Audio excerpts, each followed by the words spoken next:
This is Inside Troy Athletics, a look at what's going on and what's coming up for Troy University's Trojans. Now, here's your host for Inside Troy Athletics, Jonathan Sellers. Hello, welcome to Inside Troy Athletics. I'm Jonathan Sellers, and today I'm joined by Steve Stroud, who is the Senior Associate Athletic Director for External Affairs. Did I get it right? Very good. Okay. But Steve, that basically means that your job is to make sure people get on this campus and that they are helping support Troy University athletics. That is the gist of it. That's it, yes. It's our job to collect all those fans and all those friends, get them here, get them supporting our teams, and even if they can't make it for every game, making sure that they're doing what they can to support the athletics department and the university. And right now, your job has got to be a fun job, I would have to say, for especially for Troy University football, especially in ticket sales. Last year, I know it was not the season we were looking for, but under new head coach Neil Brown, a lot of excitement, and that excitement has kind of come to fruition this year as the team has started off 4-1. And I know after the Southern Miss game, Jeremy told us that y'all started getting a little more calls, and that's probably continued. How has it been like over there for y'all? Well, it was a neat summer this year. Coming off of last season where the team finished really well, Coach Brown concluding his first year. Those who know us, those who are around the program the closest, those fans, they could see it coming. So the season ticket sales were up, the single game sales were up, and now once we hit that Clemson game, and you know, Troy was number one on Twitter for a time period there. All that excitement, all that momentum translates to more people on campus, more people coming home, and ticket sales. Right. And this week being homecoming, it's got to be a very big week for y'all. I'm sure this week more than any, y'all are getting a lot of single game ticket buying and a lot of people calling from out of town, out of state. What is it like this week over there? Yeah, hotel issues abound. But we've already sold more tickets for this game than we did for either the first or the second games of the year, so ticket sales will be up. Homecoming always sells well, but a winning team just builds that momentum, and more people are interested. One of the most exciting things I'm looking forward to is Tailgate Terrace. Right. You know, a couple years ago, it would have a good crowd, where we're going to be packed to the gills this week. So if there's open space on campus, we're trying to find a way to put a tent there right now. And now, is that something else you're over on game days, is Tailgate Terrace? Yes. And so what has that been like? I know it has been growing and growing, as we've said, and last game, 30 or more tents, and this week I'm guessing it's going to be bigger and better. We are full. We're at that 30 number, and then a couple across the street and a couple down the street, and we just put another group by Hamel Hall. Wow. So it's we want that to be the center of the pregame tailgate world for Troy. That Trojan walk has gotten better and better, right. And Coach Brown and his staff have got the guys who enjoy that, and you know, it's a good experience for our fans. It's a good experience for the team as well, and we think it'll be packed in this weekend. Yeah, anybody who's been there for those first couple of games, the game day experience has been great, and I know y'all are looking forward to bigger and better.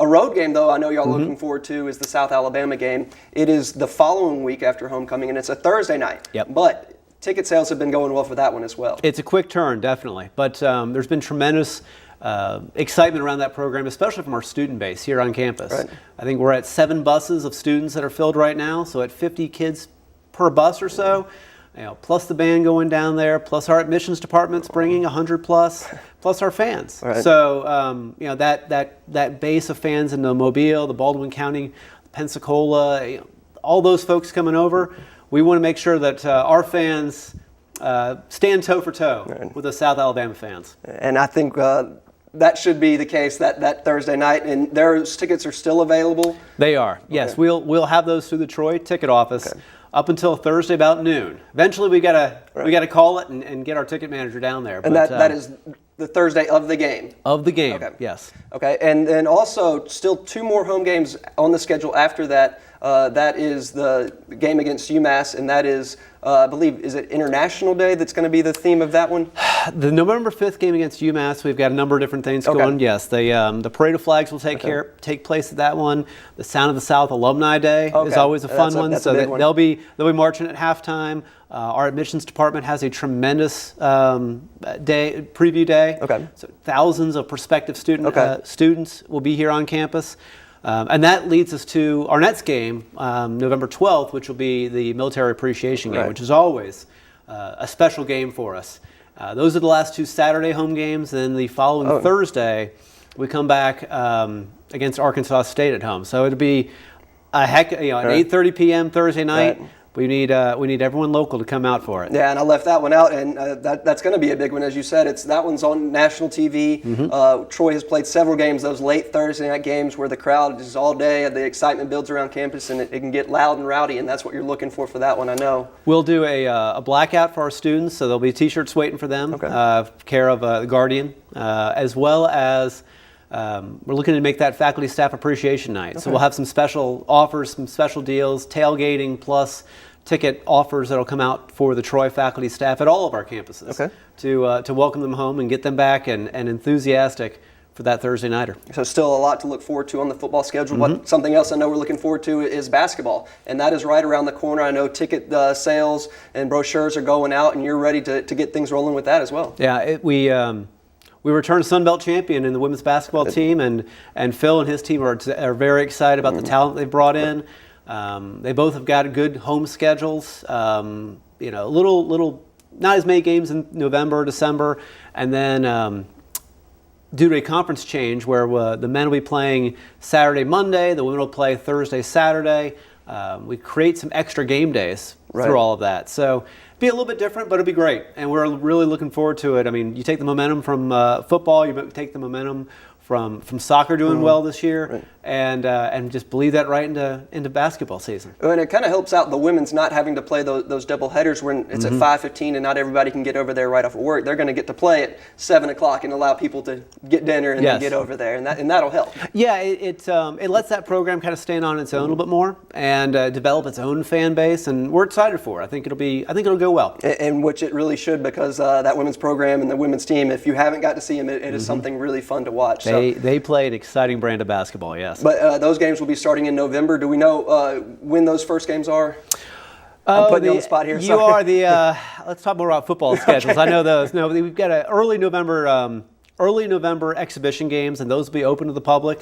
I believe November 1st for the women, and around that date for the men. And then in the teens or so, where we actually get going for real. And then beginning late December through January and February is Sun Belt Conference games, and those are always fun, action-packed games against some big rivals. So it is. Steve, a lot to look forward to, and I know very exciting week here at home, volleyball, soccer, and of course the football game. So hope to see you out there. Hey, we hope all of our Trojan fans will come home, whether they come out for the different games, the parade in the morning. Make sure you get to the Trojan Walk. It should be a great day. All right. Well, thank you for joining us. Thank you. All right. Stay tuned for more coming up on Inside Troy Athletics. And now on Inside Troy Athletics, we're going to talk soccer with the head coach of the soccer team, and that's Coach Jason Hamilton. And Coach, I know in the past few weeks you haven't been getting the results you wanted. Your team has been playing well, getting overtimes, but either tying or getting a late loss. But finally got a result you were looking for, and out of all the teams you got to do it was against South Alabama, in-state rival, and on the road. So, I mean, everything kind of played out the way you wanted it to. What was that Friday night win like for you? Yeah, I mean, for going into it, like I was looking at it as the perfect storm. For us, we had 4 overtime games in a row, and games that we were, the dominant team statistically, and just couldn't find a way to finish the game off. So to go into South on that slump, they were sitting in first place, haven't lost a conference game in 3 years. So for me, we were kind of hoping that they were going to take it, kind of a little bit light and not expect it. And we came out and had a really strong start to the game and could have been up a couple of goals in the first few minutes. So, our team battled, and I think, with our backs up against the wall, they knew that it was time to put that effort out there and get that win. So hopefully we can just take that momentum and continue. We've said all year we're a young team, and I think a game like that really shows them, what it takes to battle in conference. And it was a tough game. We got an early goal, and it was a tough game for the next, 85 minutes after that goal. So they saw exactly what it's like, and now, puts us in a good spot. We could win the conference, or we could finish in 9th place. So the conference is really tight this year. So we just, luckily for us, we control our own fate, and it's in our own hands. Now, something you had mentioned is you hadn't seen some of that want-to from your players earlier on. You think in recent weeks, and especially on Friday, that you finally got that effort, that want-to and that will to win that you were looking for? Yeah, I always say, like, the first week in October, you're kind of at that point where you've been going at it full time for 2 months. The kids are in school's starting to ramp up a little bit, and you just have to find that energy to push on. And so we kind of had that conversation that it's going to be over before we know it. We've got 2 weekends left of games, and then the conference tournament, and hopefully an NCAA tournament. But we're looking at a few weeks until it's all over, and they've just got to find a way to push through and know that, hey, work as hard as I can for another month or so, and then we get a little bit of a break. So I think being young, it's tough because a lot of them haven't seen that before, and so we really kind of asked the upperclassmen to have those conversations with them that you miss your family, you miss your friends, school's hard, soccer's hard, but we gotta find a way to grind through it, and I think they finally showed that. Well, and your team is part of a big weekend. This weekend is his homecoming week here on the Troy campus, and Friday night you're going to be playing Coastal Carolina, and then Sunday welcoming in Texas State. 2 big games. Coastal Carolina actually leading the Sun Belt right now. What do you know about them? They're very athletic, so I think we match up against them well. They'll probably challenge us as the most athletic team in the conference, which is what we've been the past couple of years and what's given us success. So they'll be very athletic. It'll be a similar game to how South Alabama was. They're not going to play quite as much as South was, but they're going to have good athletes and they're going to battle. So it should be a very similar game. They're looking at this past weekend as an opportunity for them to run away with the conference. So it's very important. They're going to come in and try and get a win here and put themselves in a good position to win the conference. But our backs are still against the wall, and we're gonna battle and be at home and try and kind of recover from the last weekend we had at home. So it's going to be an interesting game because it's going to be 2 athletic teams. It's going to be a fast-paced game. It's going to be a very physical game, and both teams have a lot to play for. And then same thing on Sunday. What about Texas State? Yeah, Texas State, they are just kind of in a similar situation to us. They've had a couple tough weekends where they've been the better team in a lot of their games and doubled up the other team in shots and just haven't had those balls hit the back of the net. So they're a team that could break out at any time, and we want to make sure that they don't do that this weekend. They wait till they're wherever they're at next weekend for that to happen. So again, the conference is so tight. They're in a 6-way tie for 3rd place. All those teams sit right in front of us. So everyone's gonna battle even more than they already do in a conference game because we don't know what 3 teams are going to be out of the conference tournament. We probably won't know that until the very last day of the season. Now, as we said, a lot going on this weekend. Friday night, what time do those games start? 7 o'clock Friday night and then 1 o'clock on Sunday. All right, so if you're around town, want to come out and watch some soccer, 7 o'clock Friday, you can go to this volleyball game for a little bit and then head over to soccer. Absolutely. Thank you for joining us. No problem. All right, stay tuned for more coming up on Inside Troy Athletics. And welcome back to Inside Troy Athletics, and we're here with Coach Phil Cunningham of the men's basketball team. And Coach, another year, I know you're ready to get things rolling, and y'all have gotten things rolling with practice underway now.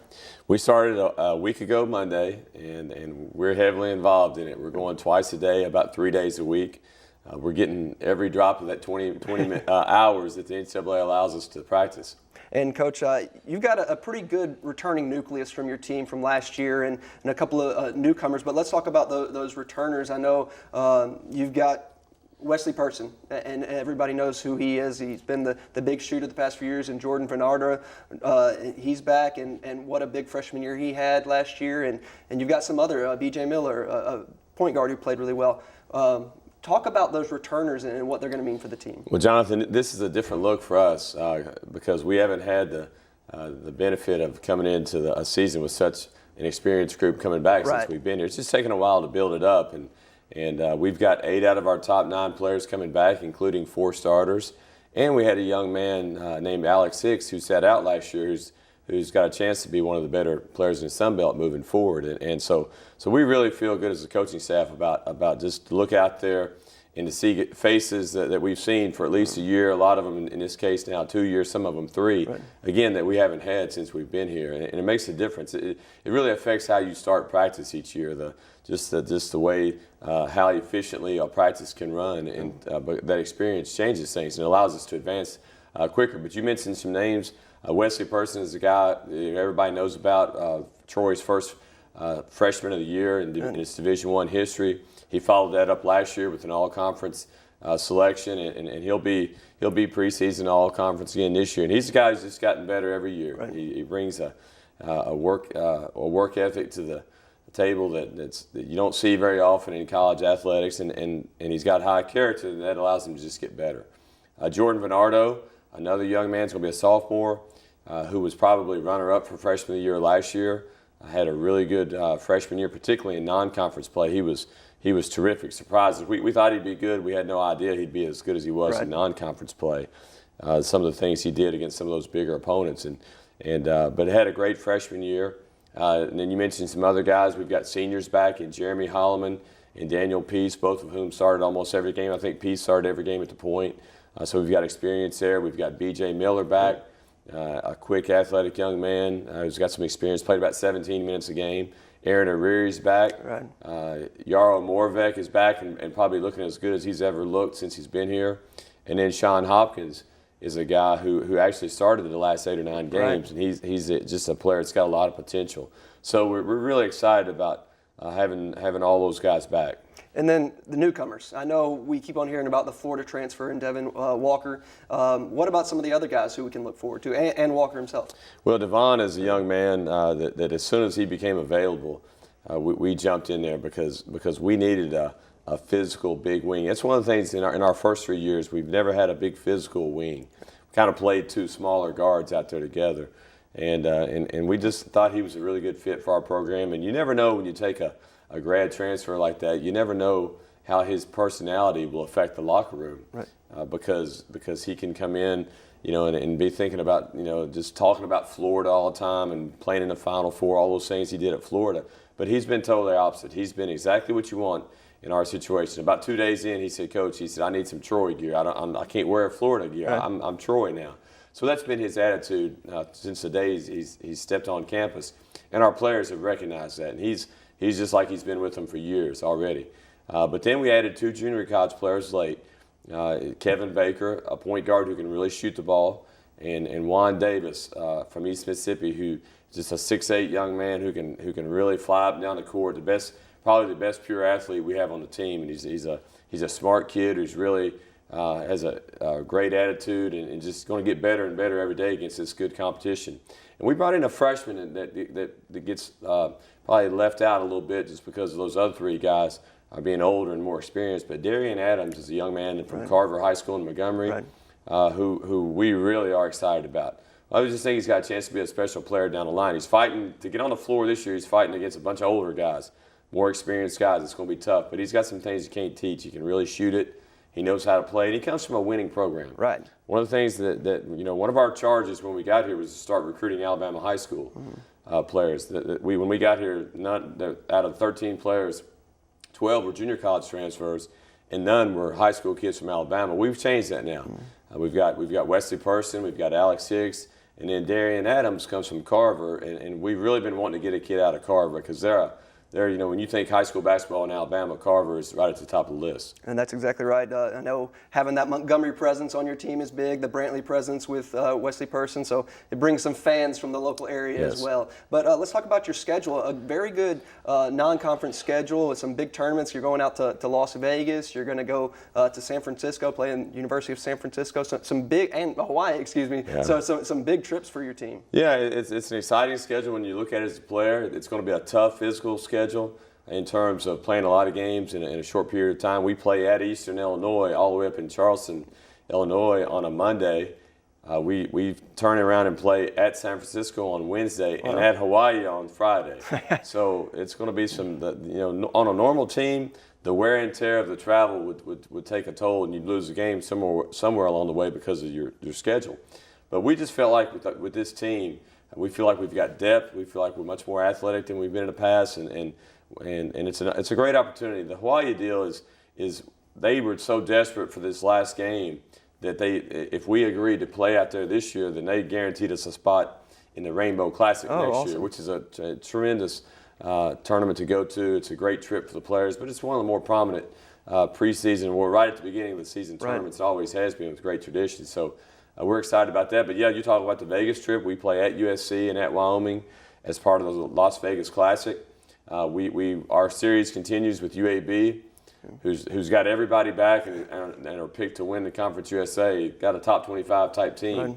We play at UAB in November, and we've got a big home game with South Florida coming in here from the American Athletic Conference. So our non-conference schedule is a challenge, but we think it'll help us get ready for Sun Belt play. And then speaking of Sun Belt play, a lot of the same teams coming back, but then you got Coastal Carolina coming to the league. Do you know much about them? Well, what I do know is Cliff Ellis is the coach. Right. And we all know Cliff from Auburn, and I was at Mississippi State when he was at Auburn, and you can always be assured that Coach Ellis is going to have really good players.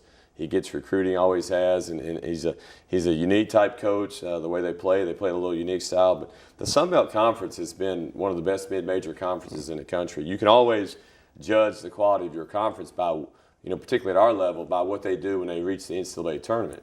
And in the last 2 years, the winner of the Sun Belt Conference tournament has won first-round games in the NCAA tournament. Georgia State 2 years ago and Little Rock last year. And we've had 2 players out of this conference drafted into the first round in the last 3 years. And that's unheard of at a league at this level. So that tells you, A, there's really good talent in this league, and B, they're really good teams and really good coaching. So I don't think the league is going to drop off any at all. I think UT Arlington returns everybody, and they'll have a chance to make a run like Little Rock did. But we finally feel like that we've got enough talent and experience and athleticism to compete with the better teams in the conference. All right, Coach, we're running out of time, but real quick, chance for everybody to get to see your team in action and have some fun with your team. That comes up in 2 weeks, Trojan Madness. Trojan Madness is an event that's been well attended by the university community. It's been an exciting time. Our players love it, and the men and the women will both be involved in it. And we think it's going to be on October 25th, 2 weeks from Tuesday. Today's Tuesday, 2 weeks from tonight. It could be on Wednesday the 26th, but we'll know soon. The thing about, we all know, the thing about college students these days, all they need is about 24 hours notice. Just it's on Twitter. Yeah, just check Twitter. Tweet it and put it on social media. But that's been an exciting event, and this will be the 3rd year having it. The big thing, we've got to get the band there because the Sound of the South has been one of the greatest parts of Trojan Madness. But that'll be coming real soon. All right, Coach. Well, thank you and good luck this season. All right, stay tuned for more coming up on Inside Troy Athletics.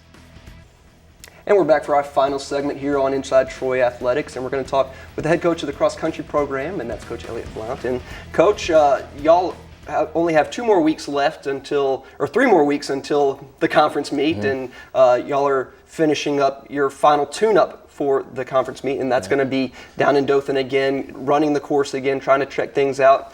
Just any final touches. So that's this weekend. What are y'all going to be looking for? We're just going to look for more of the same on the men's side. They've been racing pretty consistently all year, and we're just going to try to do it on our home course with the full complement of our healthiest runners. Okay. On the women's side, we're just going to continue to do what we did our last meet, and just keep building from there. This will be their 2nd time the women have raced on the course. I mean, we've all been down there, men and women, to train on it, but the women's 2nd go around, I'm hoping to see some improvement from last meet to this meet. Now, you're going to be taking all your runners for this one. All able bodies are on deck. So, and what's at stake here, I think the top 4 or 5 on both sides are pretty, well cemented, and I know, who the contenders are going to be there. But now we're looking, from 6 to 7. There are about 4 to 5 people vying for 2 spots on both the men's and women's side to kind of fill in those gaps, and it'll be very telling to see how they perform with that in mind. Now, you said you've gotten to take them down there to practice a little bit. Has that been during your practice weeks, or other than just these meets that you've been running? Yeah, we've gotten down there on our off Saturdays, 3 times. 2 or 3 times this year, and gotten some pretty good work in there. And we're pretty familiar with the course. That'll probably be our last time there before conference. We may do a long run down there, but before conference, this might be our last hard effort down there. So you've got the meet this Saturday, and then you've got a week off, and then heading into conference. So what are you going to be doing in that week off, and then heading into conference? Well, we had our our last monster workout, before conference this past Saturday. Now we're just sharpening up, do some, maintenance work, some threshold work, and try to just, keep all moving parts working, and then, get to that line healthy and happy. And that's going to be the name of the game, is just kind of stay focused, sharpening up, do the fine tuning, and hopefully be able to show up on conference. Have you been taking a look at what's been going on with the conference? Man, or the other I get so neurotic during conference time. I think I'm a product of some of the coaches I've worked under, and we're looking at spreads in between the top 5 runners at other schools and how they've been over the last 2 or 3 meets. And I was just talking to one of our guys, Sawyer, today, and it's like we're just very excited, on the men and women's side as well. But just doing that and trying to see where we're stacking up, on similar courses or against similar competition more so. It's pretty much what I've been doing for the last. Well, what I will be doing for the next 3 weeks. Now, something I know you talked about earlier on in the season was just kind of the middle training, and maybe your women's team wasn't there quite yet. Have you been working on that, and especially going into this conference, have y'all kind of been trying to nail that down? Yeah, every team is different, from year to year, right. And I think in my experiences, the variation it seems to be greater on the women's side. Men's team is pretty basic. Guys go out there, run. So it's like there's a lot more dynamics it seems on the women's side, and I love it. And I think it was just us figuring out our identity this whole year. And I think in doing that now we can focus more on that mental approach when it comes to racing. Now that we know who we are and what we're capable of. So it's coming together at the right time, and I couldn't be more happier with the vibe and the energy of the team. All right, Coach. So this weekend, Saturday, October 15th, down in Dothan. Yes. What time is that going to be? 10 o'clock for the women and 10:45 for the men. And again, on the Dothan campus, and Correct. then week off, and then October 29th. Correct. And down again at the Dothan campus, and that is the Sun Belt meet. That will be a big event out there. Right. We're looking for a lot of alumni coming back. This one should be well attended by our alum. We're honoring Nick Costes before the football game, so we're hoping to get some alum there, and then at our tailgate tent. As well, you're more than welcome. Okay, thank you. All right. But yeah, no, we're pretty excited moving forward into it. All right, and so the 29th, same thing. That will be a big event. What time is that going to be starting? That's going to be 10 o'clock and 10:45 as well. Okay. So yeah, we kept it the same all year. Just, so no surprises here. All right. So. Well, Elliot, thank you, and Thank good you. luck. I know a lot of preparation's gone into this, and hopefully y'all will be able to do well. Appreciate it. All right, and join us again next time for more on Inside Troy Athletics.